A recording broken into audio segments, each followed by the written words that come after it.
भीम को बुलाया, भीम आ गया, लेकिन रास्ते में रोक लिया कृष्ण ने। कहा चले तो जाना, लेकिन ध्यान रखना जो उसके मन में है। क्योंकि एक बात आपको बताएं, ये हमारा कृष्ण अवतार जो है बड़ा अद्भुत है, बड़ा रहस्यमय है, बहुत रहस्यमय। 2 दिन के पश्चात श्री कृष्ण जन्माष्टमी आ रही है। बहुत रहस्यमय अवतार है। केवल माखन चुरैया नहीं है कृष्ण, केवल माखन खवैया नहीं है, केवल गौवें चरैया नहीं, केवल रास रचैया नहीं, केवल बंसरी बजैया नहीं है, और केवल व्रज वसैया भी नहीं है। वो सब उनके लीला स्वरूप हैं अलग अलग। ये कृष्ण सबकी आत्मा भी है। अहम आत्मा गुणाकेश सर्वभूताशय स्थिता। पार्थ, मैं सब प्राणियों के भीतर की चेतना हूं।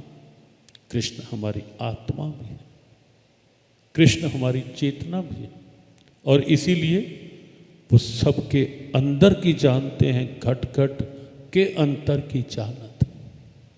वो सबके अंदर की जानते हैं कि कहाँ क्या चल रहा है।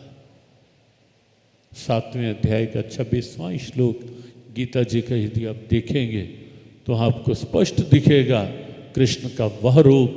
वेदाहम संतीतानि वर्तमानानि च अर्जुन भविष्याणि च भूतानि माम तु वेद न कश्चन।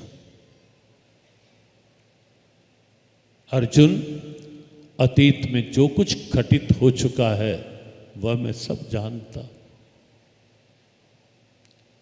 वर्तमान में वर्तमानानि च अर्जुन, वर्तमान में जहां जो हो रहा है वो सबके भीतर और बाहर की भी मैं जानता हूँ। और भविष्याणि च भूतानि, भविष्य में भी प्राणियों में क्या होना है मेरे से ओझल नहीं है पार्थ। माम तु वेद, मैं सब जानता हूँ, न कश्चन, कोई और नहीं। इसलिए सबके अंदर की जान। तो समझ गए कि धृतराष्ट्र किसको भाव के साथ भीम को बुलाना चाह रहा है। रोक लिया रास्ते में, कहा चले जाना, हां कर चुके हो, अपना धर्म निभाओ। लेकिन जब धृतराष्ट्र बुलाएगा वो प्यार से, आओ भीम कहकर वो दोनों बाजू फैलाएगा। बोलते रहना,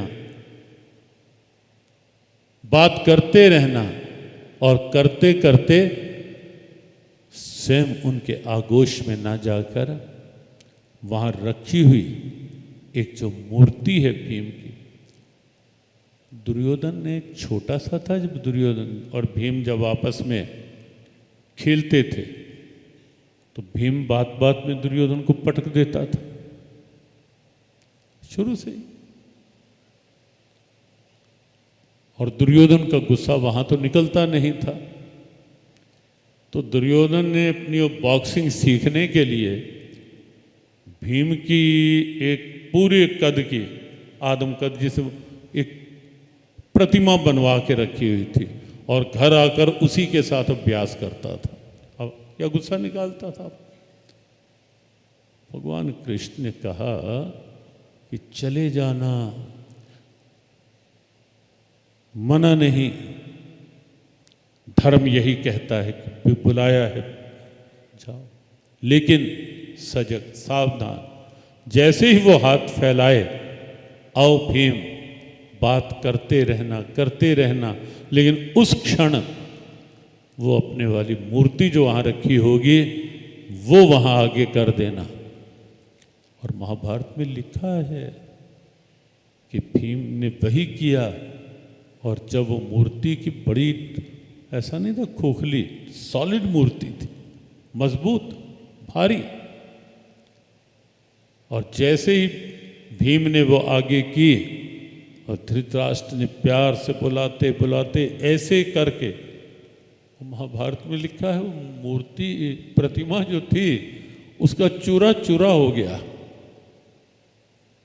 इतना आक्रोश भरा था अंदर। पग पग पर, पग पग पर भगवान कृष्ण ने बचाया।